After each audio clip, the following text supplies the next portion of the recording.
Digital Train Model, or DTM for short, is a third-party developer known for the various American diesel add-ons he's made for Train Simulator down the years, but from what I've seen and heard, he doesn't have a particularly good reputation, and I can understand why. It's been a fair while since I last reviewed a DTM add-on, so I thought I'd remedy that situation with the EMD LWT-12 Aerotrain, which I chose at complete random. Time to see if DTM's recreation of this bizarre attempt at streamlining a shunter is any better than, or just as bad as, the Alco DL109, which I reviewed in early April 2025. But first, a brief history on the LWT-12 Aerotrain. This bizarre looking thing was a lightweight streamlined train introduced in 1955, having been built by the Locomotive division of General Motors. At the time, ridership on American passenger trains was in decline due to the rise of car travel. I have my thoughts on that situation, but I won't go into them today. And the Aerotrain was an attempt at winning back passengers while still being cheap to build. The LWT-12 locomotives, of which only 3 examples were built, were derived from the SW1200 shunter, albeit with only one powered bogie up front, a single trailing axle, and a body shell that looked futuristic, at the time.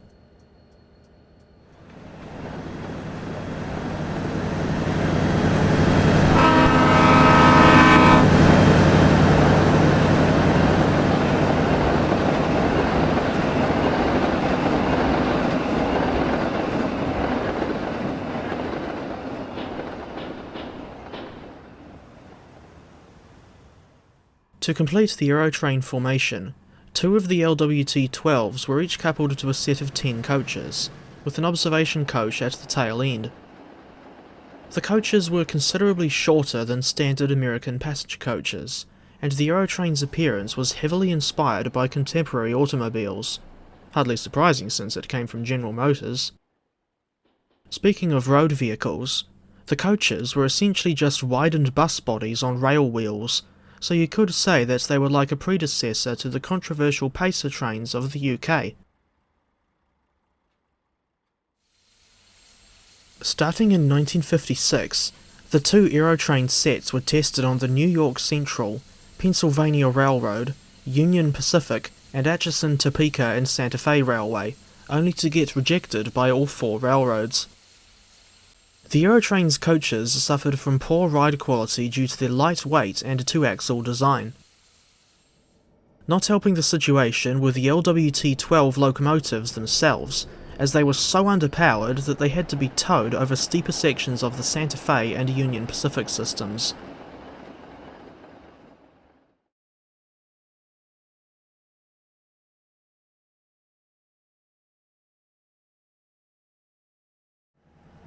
In 1957, GM sold the 2 Aerotrains to the Chicago, Rock Island and Pacific Railroad, where they joined a third LWT-12 locomotive that had been built for the Rock Island's jet rocket service.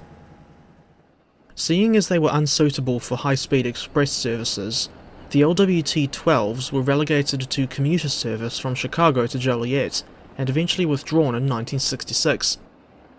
Fortunately, 2 LWT-12 locomotives and some Aerotrain coaches have survived into preservation.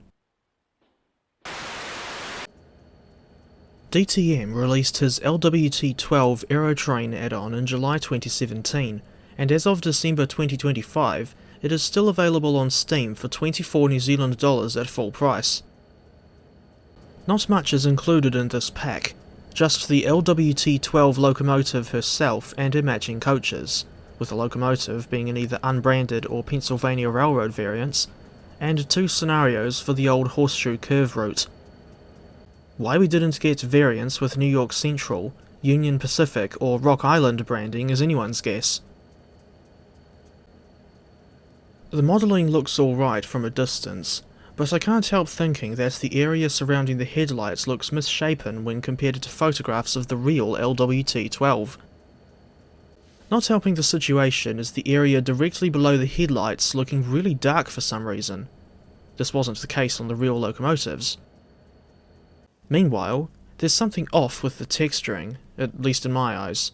And I say that because I think the train looks less like it has unpainted aluminium and more like it's painted solid white. Another thing I don't like is the locomotive's red stripe, which is too low at the top, so it doesn't line up with the coaches. Meanwhile, the observation coach does have glass for its windows, but at certain angles, the window spaces look like they're empty. Not helping the situation are the inaccurate prime mover sounds. The real LWT-12s were powered by 12-cylinder EMD 567C engines, but for some reason, DTM recycled audio from his Union Pacific GP30, which he released in April 2015. This means that the LWT-12 has the sound of a 16-cylinder EMD 567D3 in-game. For an example of what the LWT-12's prime mover should sound like, I refer you to the GP7 that comes with the old horseshoe curve route.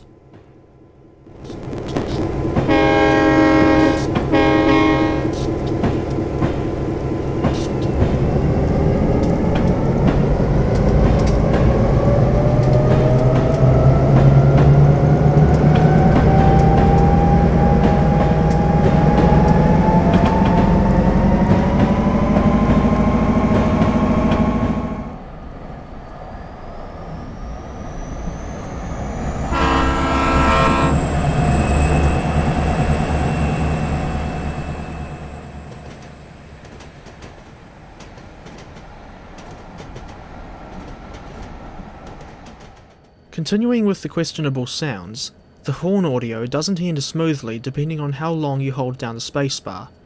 This problem was carried over from the GP30.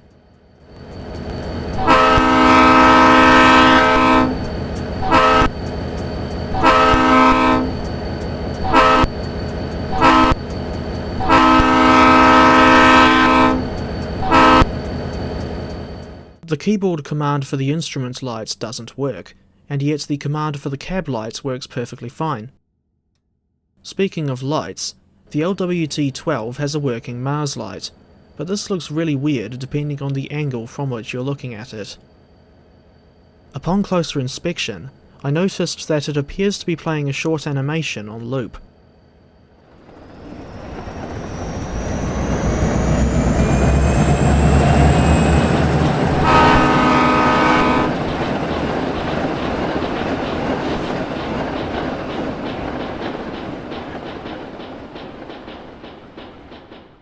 As for the driving experience on the LWT-12, there's basically nothing unique about it, just the standard throttle, reverser and brakes, so she sits in stark contrast to more advanced locomotives like Repo's New Haven EF4. In real life, the Aerotrain's top speed was 83 miles per hour, but in TS Classic, I've found that this thing can only get up to around 57 miles per hour, even on straight and level track. I also thought that the acceleration rate was a little too high at low speed, and the acceleration is noticeably slower once you get beyond 15 miles per hour.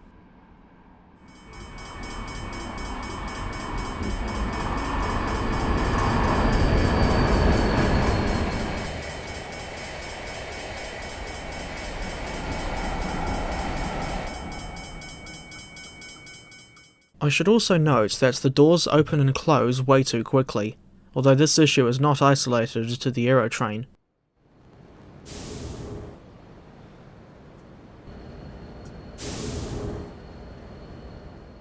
Back on the LWT-12 herself, we can see that the roof fan doesn't spin for whatever reason. And what's more, the prime mover audio does not change when you open the cabside windows. In real life, you're able to hear the engine much better when the windows are open.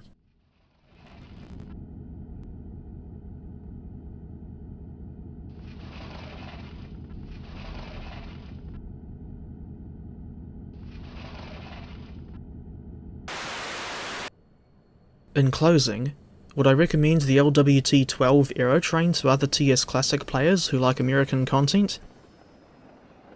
No, I would not. And I say that because, even though the concept is interesting, the execution leaves a lot to be desired. This add-on is let down by inaccurate sounds on the LWT-12, somewhat weird physics, and questionable modelling of the locomotive's front end. Those are areas on which DTM could certainly improve if he ever bothers to revisit this thing. Wishful thinking, I know.